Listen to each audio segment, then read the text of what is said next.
Hey man, happy Thanksgiving. Slowly redoing videos. My custom built Shea Cove bass. I added that for uh, what were my perceived balance issues. I don't think that many of you wouldn't have that, and I put one of those special strap lock ones up here, which brought the strap out a little more and allowed the bass to swivel more easily. Balance is better for me now, but these are beautiful.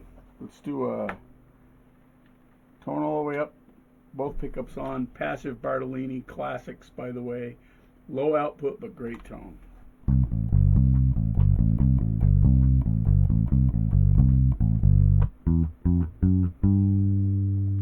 Back pickup off.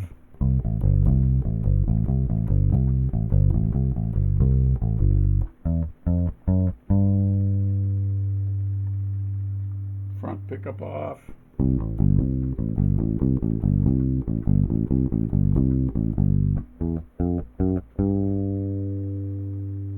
Both pickups on. Sweet spot.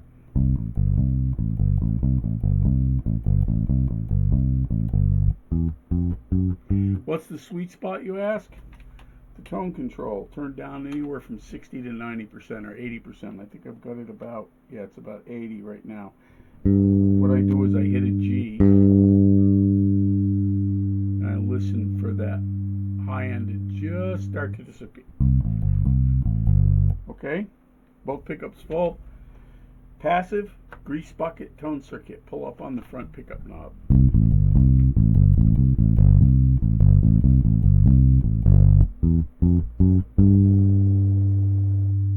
Open the tone back up.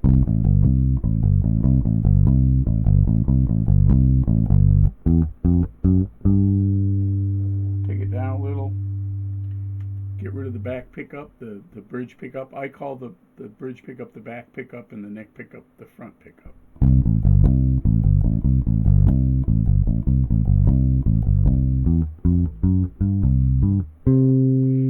That's sort of a P-bass sound. Anyway, meticulously built, fully hollow. It's bolt-on, super tight neck joint, flame maple neck, flame maple back and sides, bass, flame maple front and back, basswood back and sides. Beautiful inlay. It's a gorgeous, gorgeous instrument. It's a 31-inch scale, which is close to a medium scale, and it's my favorite bass. And I think I have to check out a 32-inch scale. But this is really well made. Let's talk about something I saw Jonathan Wong discuss a little bit on his short scale bass site. If you haven't checked him out, check him out. He does incredible short scale bass videos. Very thorough, great player too, and very quite a gentleman. Very very easy to watch and listen to. He gets right down to the nitty gritty, even more so than I do. Thanks for your videos, Jonathan. If you see this.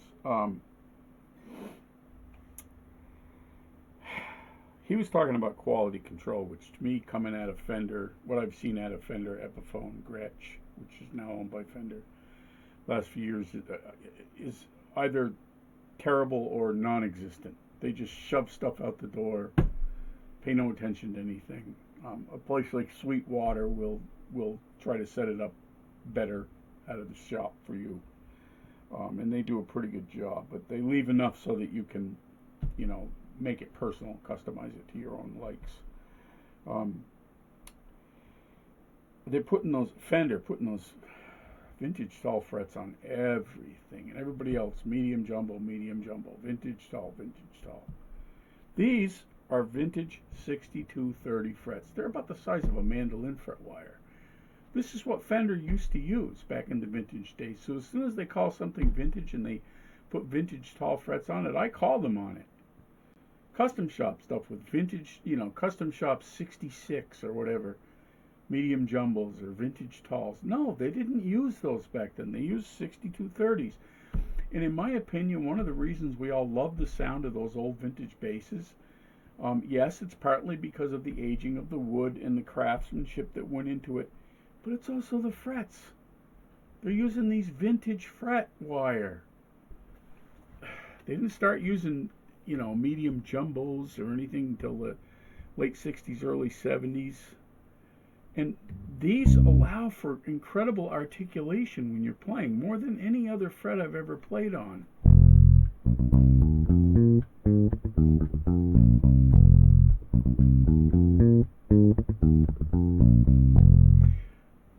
I'm recording 2 albums with this. I'm in the process. And I'm telling you, man, the recording studio doesn't lie. Some of it I'm doing from here, some of it I'm doing at the studio, some of it we're recording live in my jazz trio, and I'm using this bass. And man, does it speak on those tapes. I don't know if you can tell from this, but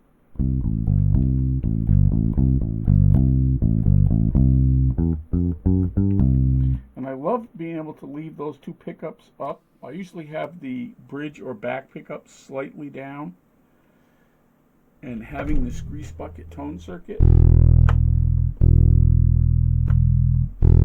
Hear that? That's the grease bucket on, off. It's almost like off jazz, on precision. Sort of. Not perfect, but sort of. These come with, by the way, Hofner Beatle Bass flat wounds, light set, which I love. And I have a spare set in the case in case one of these breaks, but they last forever. It's really easy to tune with these ultralight Hipshot ultralight tuners.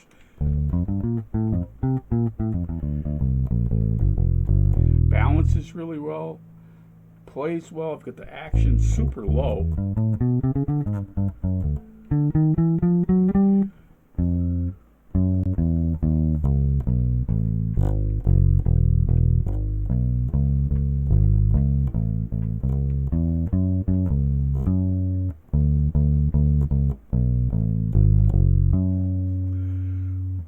Grease bucket off.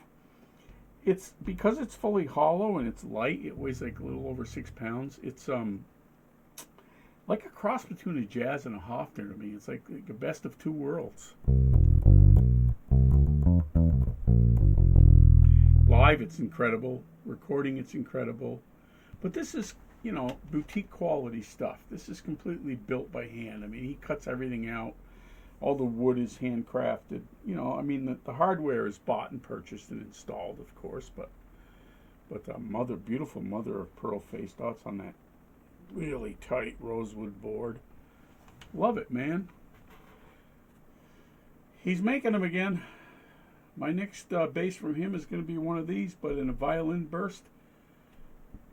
And no side binding, fretless. So watch for that. And I'm going to get myself a medium scale bass and do a review of it on here. I'm not sure which one. If there's a certain one that you prefer, put it in the comments. Anyway, peace and love. Happy Thanksgiving. Thanks for liking and subscribing. If you haven't, please consider it. Be kind, and I will see yous later.